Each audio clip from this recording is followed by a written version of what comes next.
Les musulmans de Côte d'Ivoire ont commémoré ce jeudi le sacrifice d'Abraham. La cérémonie officielle s'est déroulée à la grande mosquée de la Riviera Golfe en présence du chef de l'État, le président Alassane Ouattara. La fin du Hajj endeuillé ce jeudi, on dénombre plus de 700 morts et plus de 800 blessés près de la stèle de lapidation de Satan à Mina. L'inspection générale de l'État et la Chambre des comptes de la Cour suprême ont remis le rapport d'activité au président de la République hier après-midi au palais présidentiel. Bientôt, une université à Mans. Le Premier ministre a visité les chantiers de cette université qui va accueillir ses premiers étudiants en 2016. Mesdames et messieurs, bonsoir. On commence avec ce communiqué de la Direction générale des cultes. Le directeur général des cultes a le regret d'informer l'opinion nationale que ce jeudi 24 septembre 2015, une bousculade à la stèle de la lapidation à Mina en Arabie Saoudite a occasionné 717 pertes en vies humaines et plus de 800 blessés.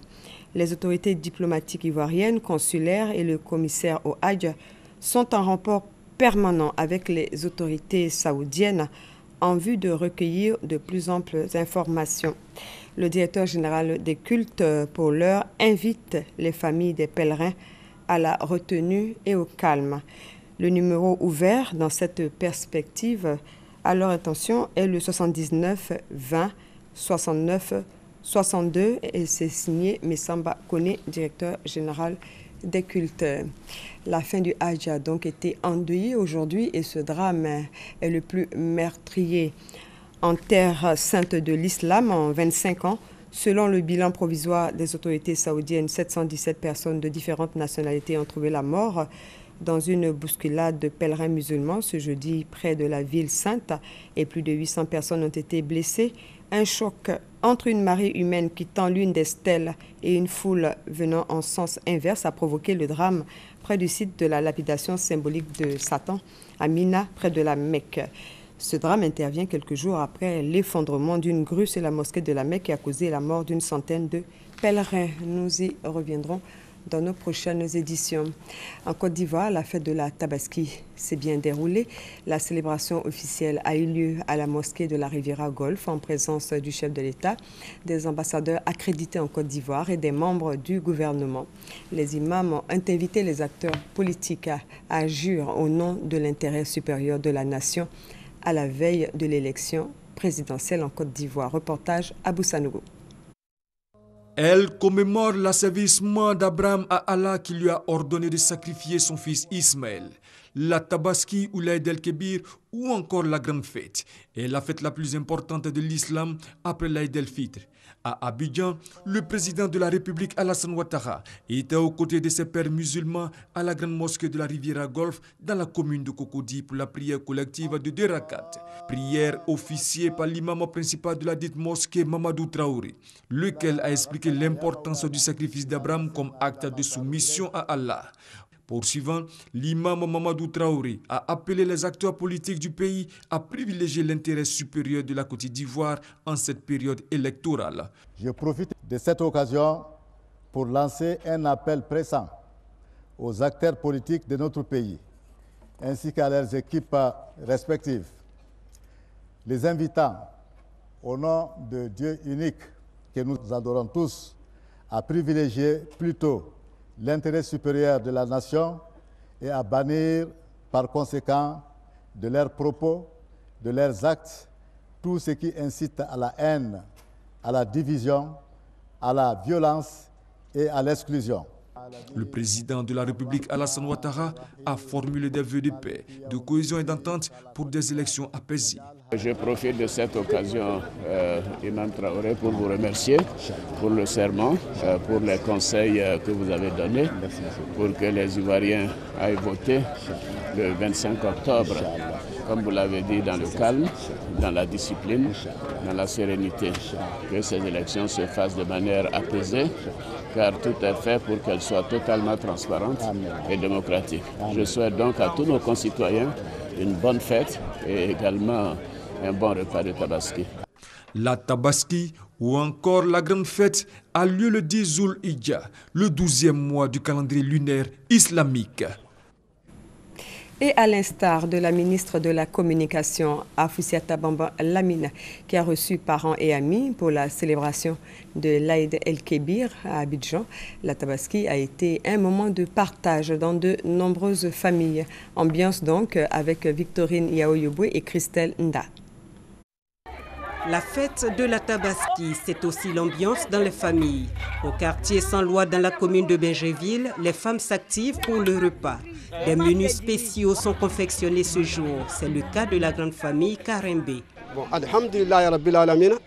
La fête s'est bien passée, le mouton était cher, mais par la grâce de Dieu, j'ai pu avoir un mouton pour fêter. Direction Cocody, chez la ministre Afoussiata Bamba Lamine. Parents, amis et collaborateurs savourent ensemble ce moment. Je suis heureuse de me retrouver donc cette année à célébrer avec mes frères et sœurs musulmans dans la paix et dans la joie. Nous sommes en année électorale. Je profite également pour souhaiter, je dirais, une belle campagne à tous dans la paix et dans l'union. Même ambiance chez les familles Kofi et Ouattara. On a fêté ensemble, tout s'est très bien passé. Nous sommes à pratiquement un mois d'un événement assez important pour le pays. Je souhaite qu'on retienne une seule chose, la nation. Nous avons prié pour que cette année électorale se passe dans la sérénité et dans la paix. Nous avons prié pour que l'élan de développement qui est enclenché puisse se poursuivre dans la sérénité. Au-delà de son aspect spirituel, la fête de la Tabaski, célébrée chaque année, est un moment de retrouvailles, de partage et d'union. Je vous propose maintenant de faire le tour des célébrations à Abidjan et à l'intérieur du pays avec nos reporters déployés sur le terrain. C'est l'imam Aboubakar Koulibaly, adjoint du cheikh Bouakari Fofana, président du COSIM, qui a dirigé la prière à la mosquée des deux plateaux à Guien. Dans son sermon, l'imam a invité les fidèles musulmans à cultiver l'esprit de partage, de cohésion et de fraternité. L'imam Aboubakar Koulibaly a aussi exhorté les leaders politiques à prôner l'apaisement et la fraternité afin d'éviter à la Côte d'Ivoire une autre crise. C'est à la gare routière d'Azaguié que la prière de l'Aïd el-Kébir s'est déroulée, dirigée par l'imam de la grande mosquée, El Hadj Amadou Guiguiné.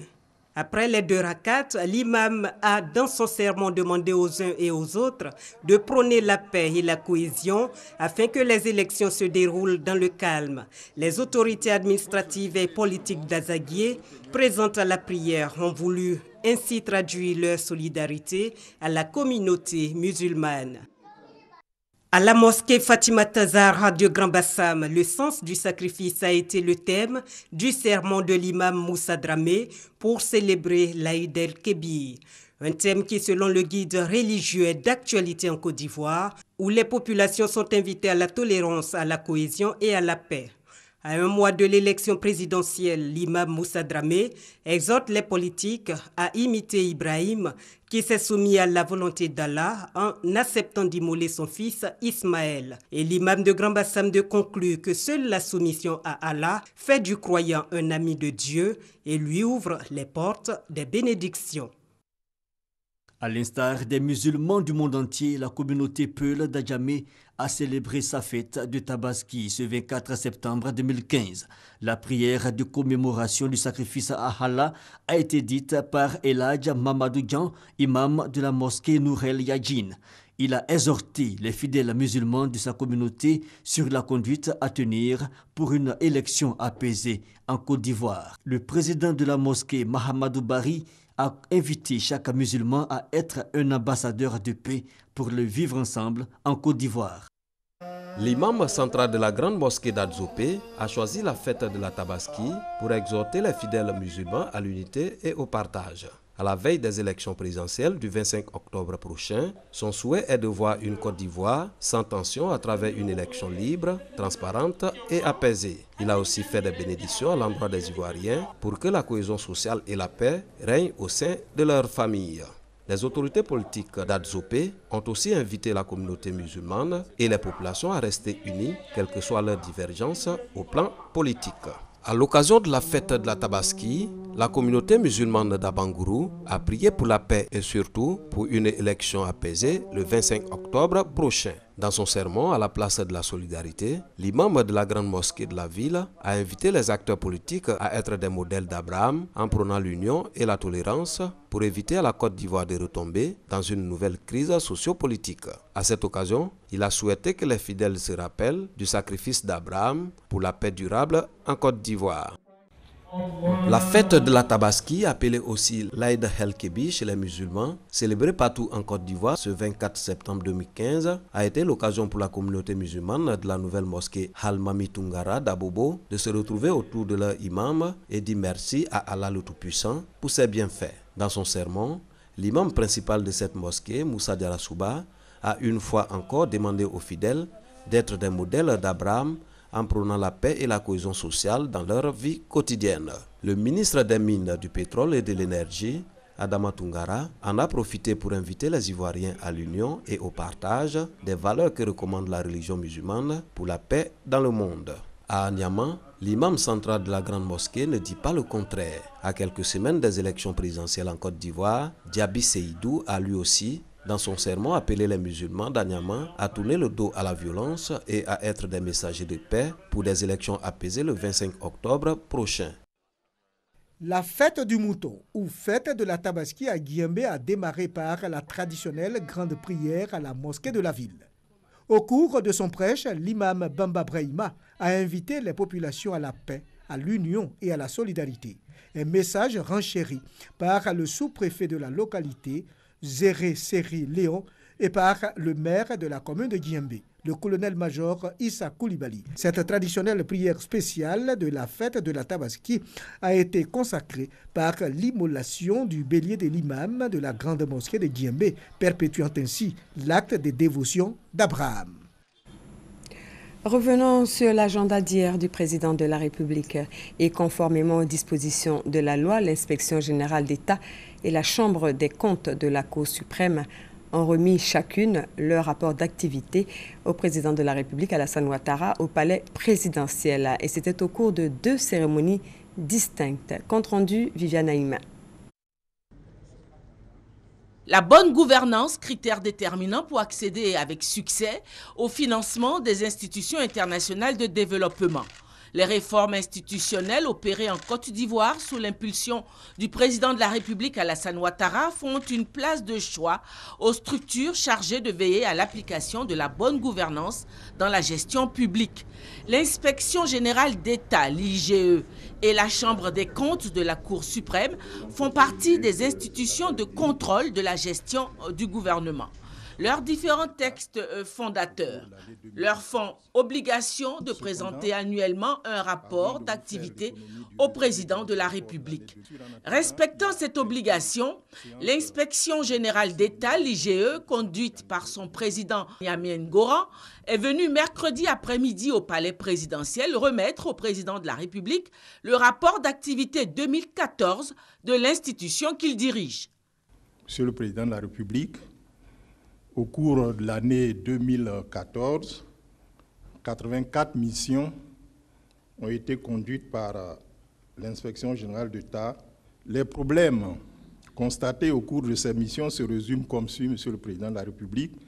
Il y a le problème de la méconnaissance et de la mauvaise application des textes, dans certains cas. Il y a l'insuffisance des budgets accordés pour le fonctionnement de certaines administrations, notamment au niveau des sous-préfectures et des préfectures. Il y a aussi le problème de la performance des régies financières, parce que quand on regarde les gisements au point de vue entrée de recettes, nous pensons qu'il y a possibilité d'améliorer les choses. Il y a les litiges fonciers et immobiliers, et enfin, le non-respect des dispositions du Code des marchés publics. Le président de la République a félicité l'IGE pour la remise de son rapport. Monsieur l'inspecteur général d'État, je puis vous assurer que le gouvernement examinera le rapport avec beaucoup d'attention, car nous considérons que c'est un rapport important. Je voudrais donc dire à quel point je suis attaché, vous le savez, à moderniser les méthodes de gestion du gouvernement et à revoir si besoin les textes pour les rendre plus conformes à nos ambitions. Je voudrais vous féliciter personnellement, ainsi que tous les membres de l'Inspection générale d'État, pour l'important travail effectué. Le président de la République a déclaré en guise de conclusion que l'IGE est devenu aujourd'hui un outil important pour l'atteinte de l'objectif de bonne gouvernance fixé au gouvernement. Après l'inspection générale d'État, ce fut le tour de la Chambre des comptes de la Cour suprême, conduite par le président de cette Cour, René Afin-Kouassi, de venir remettre son rapport d'activité. Du fait des retards accumulés dans la production de ces rapports annuels sous le régime précédent, la Chambre des comptes a présenté en 2012 au président de la République un rapport sur la gestion budgétaire du gouvernement au cours des périodes allant de 1998 à 2009. Le deuxième rapport qu'elle est venue présenter ce mercredi après-midi couvre l'exercice du gouvernement sur les périodes 2010, 2011, 2012, 2013. La vision d'une institution de contrôle comme la Chambre des comptes de la Cour suprême est d'abord, Monsieur le Président, une mission d'information. Informer le gouvernement, les citoyens et les partenaires sur l'utilisation transparente des données de l'État. Elle est ensuite une mission qui vise à rassurer qu'aucun utilisateur de ces données ne peut se soustraire à l'obligation de rendre compte.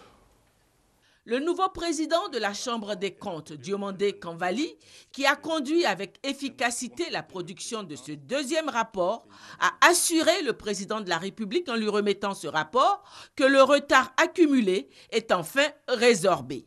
La Chambre des comptes pourra désormais honorer l'obligation qui lui est faite par la Constitution de Côte d'Ivoire de fournir chaque année un rapport sur la gestion budgétaire du gouvernement. Présentant les conclusions de ce deuxième rapport, il a exprimé un satisfecit. Excellence, Monsieur le Président de la République, à l'instar de ce qui se passe dans les grandes démocraties, la Chambre des comptes a exercé ses attributions dans une totale indépendance. Ce faisant, vous démontrez à la population et à nos partenaires au développement que la gouvernance financière de notre pays est transparente et régie par des institutions crédibles. Notre présentation du rapport général pour les années 2010 à 2013 s'articule en 2 points. Premièrement, le contrôle de l'exécution du budget de l'État et deuxièmement, les autres contrôles effectués par la Chambre des comptes. Ces constats ont donné lieu à des observations et recommandations pour une meilleure gestion du budget de l'État. Au total, la Cour a estimé que globalement, la gestion du budget par le gouvernement était satisfaisante et a donné son quitus. Sur cette base, elle a établi les déclarations générales de conformité pour les années sous revue qui ont été transmises au Parlement. Le président de la République a dit sa satisfaction pour le travail abattu. Il a dit les espoirs qu'il place en la Chambre des comptes qui a été renforcée par la nouvelle loi organique pour devenir dès 2016 une Cour des comptes. Il y a beaucoup d'attentes vis-à-vis de la nouvelle Chambre des comptes, qui sera une Cour des comptes d'ailleurs, dont les pouvoirs ont été élargis et approfondis, notamment avec également l'internalisation des directives de l'UEMOA. Je voudrais que, bien sûr, ces pouvoirs-là soient donc mis en œuvre dans le cadre de la Cour des comptes, car ceci nous permettra de conférer à la Cour des comptes des attributs qui se trouvent dans tous les États modernes. Nous donc sommes en voie d'atteindre notre objectif de faire de la Côte d'Ivoire un pays avec des institutions non seulement crédibles, mais également modernes. Et je voudrais vous féliciter, Monsieur le Président de la Cour suprême, féliciter le Président de la Chambre des comptes, ainsi que tous les conseillers pour le travail remarquable effectué. Et je suis sûr qu'il contribuera à faire avancer la bonne gouvernance en Côte d'Ivoire. Satisfaction de part et d'autre, la Chambre des comptes est ressortie de cette rencontre avec le président de la République avec l'ardent désir de faire encore plus pour combler les attentes placées en elle. Après la pose de la première pierre du premier centre national de radiothérapie, la première dame de Côte d'Ivoire, Dominique Ouattara, a dévoilé la stèle portant le nouveau concept du système sanitaire ivoirien, c'est « Ma santé, ma vie ». Un appel aux populations à prendre en main leur santé. Dominique Ouattara a également visité le nouveau service des urgences du centre hospitalier universitaire de Cocody, service entièrement réhabilité. Le Premier ministre Daniel Kablan-Duncan a séjourné dans la ville de Mans où il a visité les chantiers de l'université qui va accueillir ses tout premiers étudiants en début 2016. Et je vous l'annonçais dans les titres, le chef du gouvernement a également visité le lycée professionnel de la ville en pleine réhabilitation avant de procéder à la pose de la première pierre de l'agence principale de l'IPS Ségraeux. Reportage Eve Boué. Journée marathon pour le Premier ministre Daniel Kablan-Duncan dans la ville de Mans. Dès sa descente d'avion, il s'est immédiatement rendu sur le site du chantier de l'université de Mans en compagnie des membres du gouvernement. Là, il s'imprègne de l'état d'avancement des travaux.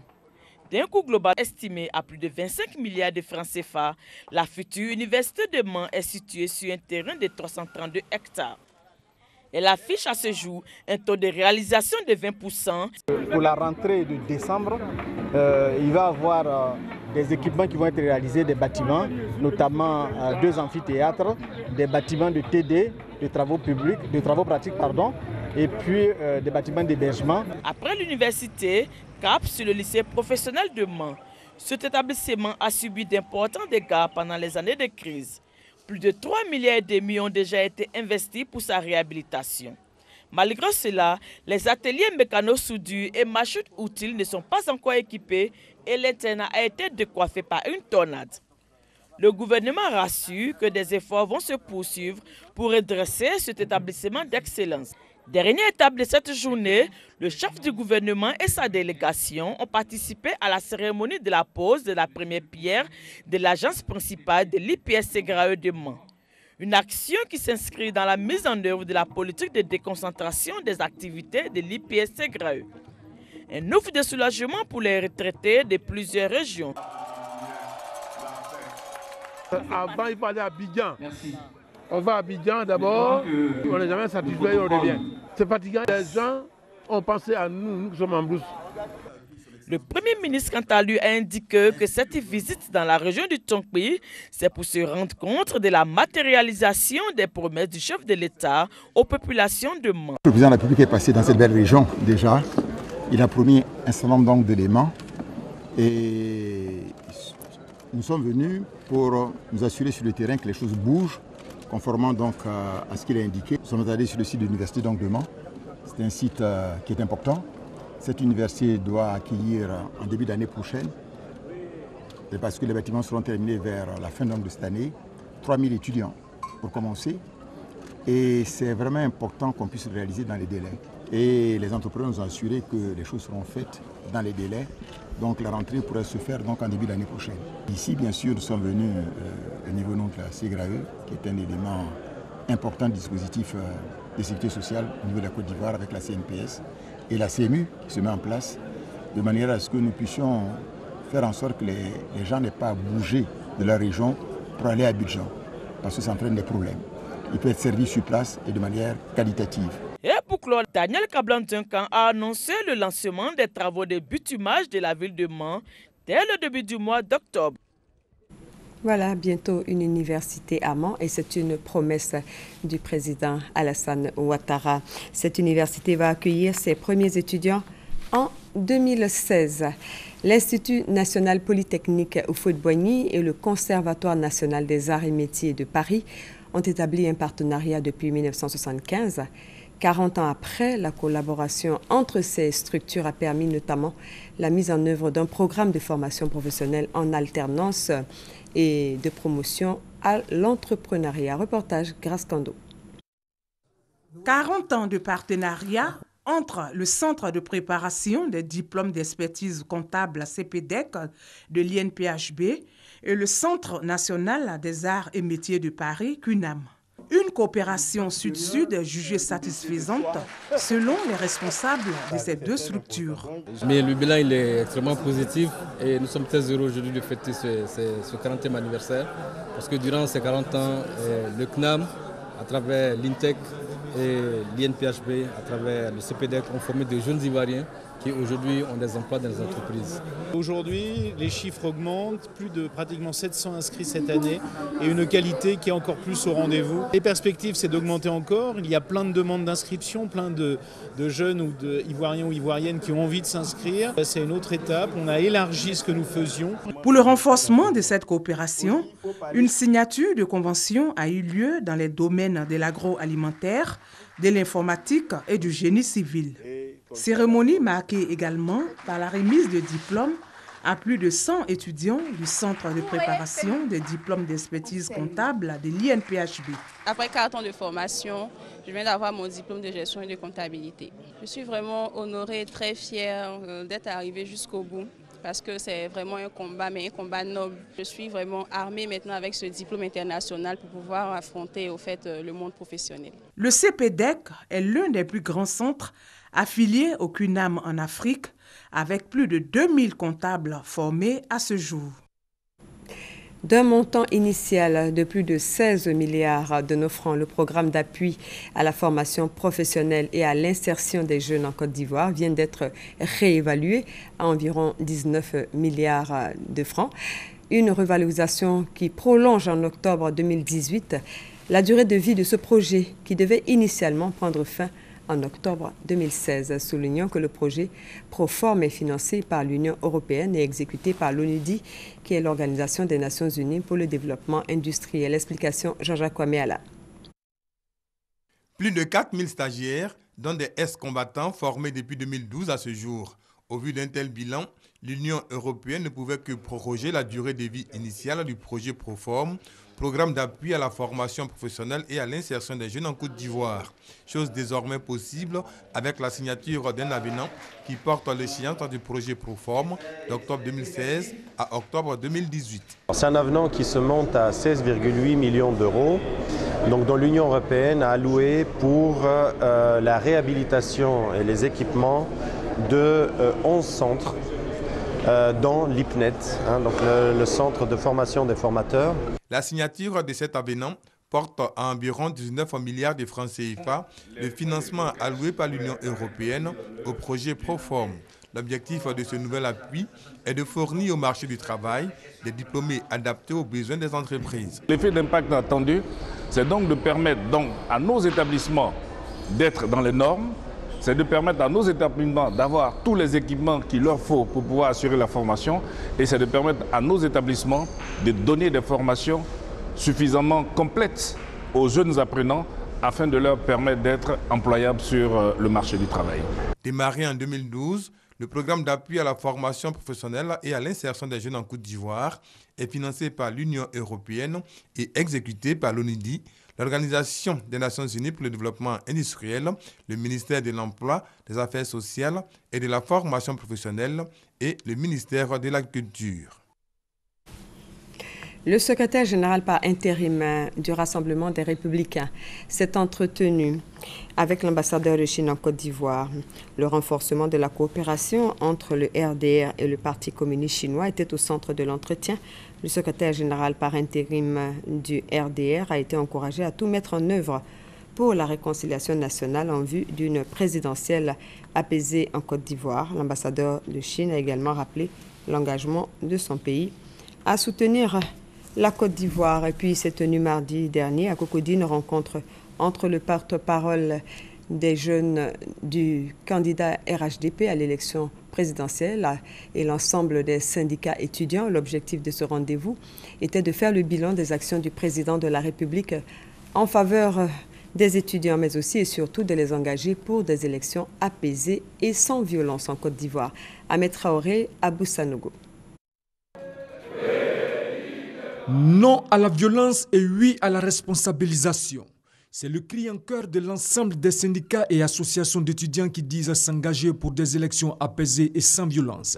C'est ce qui ressort de la rencontre entre les étudiants et le porte-parole jeune du candidat RHDP à l'élection présidentielle de 2015.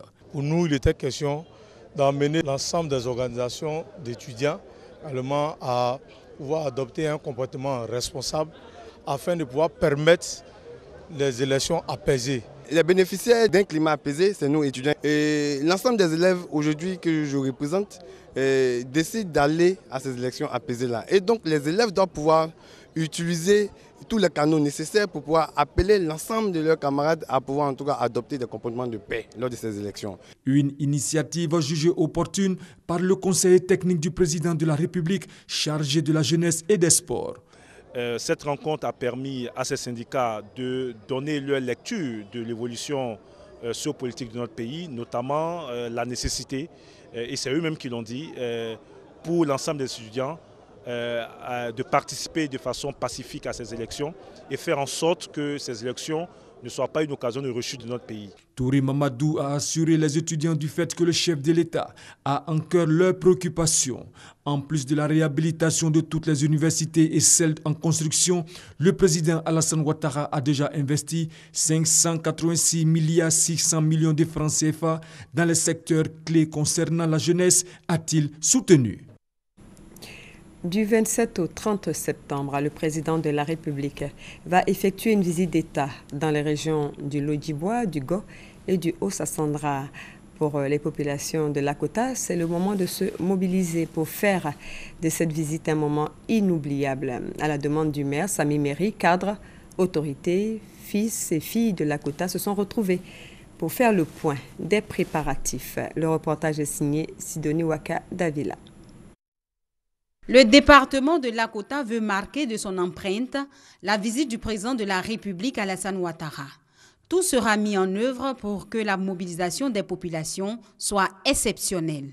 C'est ce qui est ressorti de la rencontre des ressortissants du département de Lakota lors de la mise au point des préparatifs de cette visite. La visite d'État du président de la République à Lakota est la toute première dans ce département. Les populations tiennent à faire de cet événement un fait historique. Ce n'est plus la politique politicienne, mais il s'agit aujourd'hui de la politique du développement, la politique de l'émergence. Lakota ne doit pas rester en marge de cette émergence. Lakota ne doit pas rester en marge du développement. Il s'agit du président de tous les Ivoiriens qui vient à Lakota. Quelqu'un l'a dit avant moi, nous avons vu partout où il est passé, mais pourquoi nous allons bouder notre plaisir? Venons, allons à Lakota pour avoir notre part avec le président de la République. La visite d'État du président Alassane Ouattara dans le Lodjiboua, le Go et le Haut-Sassandra est prévue du 27 au 30 septembre prochain. Voilà, et en prélude de cette visite, les populations du Go, les cadres du département de Gagnoa se mobilisent pour réserver un accueil mémorable à l'illustre hôte. C'est dans ce cadre que Colette Pelot-Lakpé a rencontré les grandes militantes du RDR, les populations de Guibérois, de Galébré et de Djinyago. Compte rendu, Thérèse Duboué. Les populations sont venues des 3 sous-préfectures, Guibérois, Galébré, Djinyago et des campements pour écouter Colette Pelot, cadre de la région au foyer polyvalent de Guibérois. La bonne nouvelle annoncée à la population, Alassane Ouattara vient effectivement à Gagnoa. Il vient à la rencontre de ses frères et sœurs. Pour cette raison, Colette Pelot demande à tous une mobilisation exceptionnelle. Je voudrais surtout parler à nos jeunes. On peut obtenir des choses tranquillement. Donc je veux qu'il y ait une forte mobilisation pour que le président Ouattara sache avec son épouse que Gagnoa n'est pas en marge du développement et que le peuple de Gagnoa les aime. Nous, à Guibérois, on les aime. Cette flamme de mobilisation, selon elle, devra être maintenue jusqu'au 25 octobre, date de l'élection présidentielle. Mais l'initiatrice de la rencontre a tenu à exprimer les préoccupations et les besoins des populations des 3 sous-préfectures. Nous voudrons que le couple nous apporte le développement. Et surtout, nous voulons être un département, nous sommes sous-préfecture depuis 1961. Le président du comité d'organisation Le chef central de Guibéroua, le maire de la commune, le sous-préfet Alexis Nguessan-Zekre, fils de Gagnois, ont apporté leur soutien à Colette Pello pour cette initiative et pour son combat aux côtés du couple présidentiel et pour le développement des sous-préfectures de Guibéroua, Dinyango, Galébré.